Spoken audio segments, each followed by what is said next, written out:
والله dhibaatooyin ay ugu furan oo dhafarii dheer yahay jacayl aan u qabo dheemantaan qoorta dheer ee dhaxda yar hariya habeen hortaydii martaa balse eray kuma oran karo talo maxaan sameeyaa oo xageen talo ka bilaaba haddaba haddii tan oo kale ay ku haysato waxaanu kuu heennaa dawadii aad uga bixi lahayd iyo farsamadii aad uga gudbi lahayd maanta waxaan kula wadaagaynaa 6 waxyaabood oo aad ku soo jiidan karto qofka aad jeceshahay ama aad ka heshay balse aan kuu ogeyn sideedaba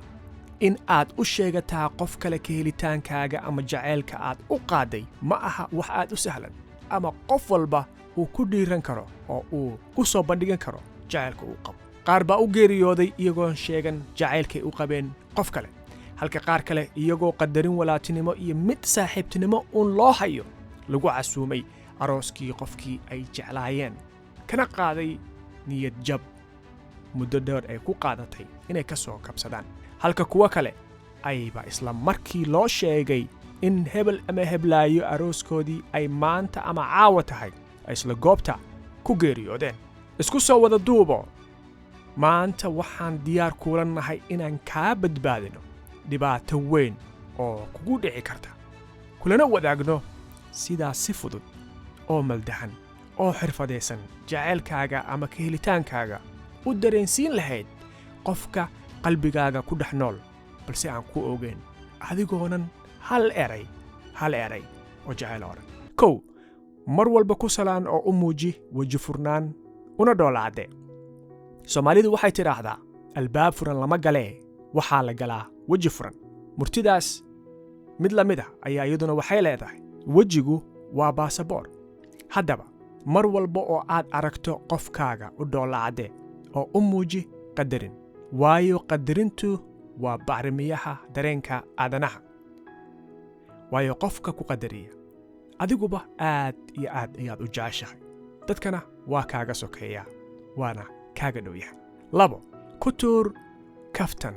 marmar ku dheh hebel ama heblaayo maalmahan aad baad u sii qurux badnaanaysaa maxaad samaysaa fadlan bal sii wad hawshaas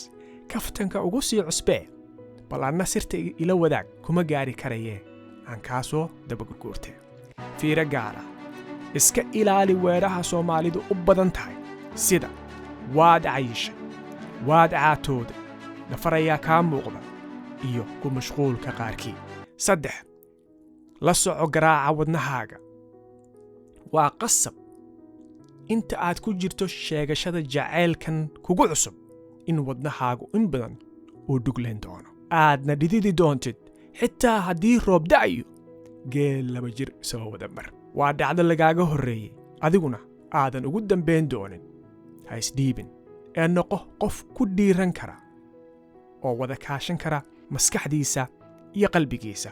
si uu garaaco wadnahaagu u yaraado go'aankaaguna u noqdo mid wanaagsan la soco qaybta 2 ee qormadan oo aan idinku soo gudbin doono 3 qodob oo iyaguna xiisahooda gaarka ah wata kana caawin doona sidaad jacaylkaaga ugu sheegan lahayd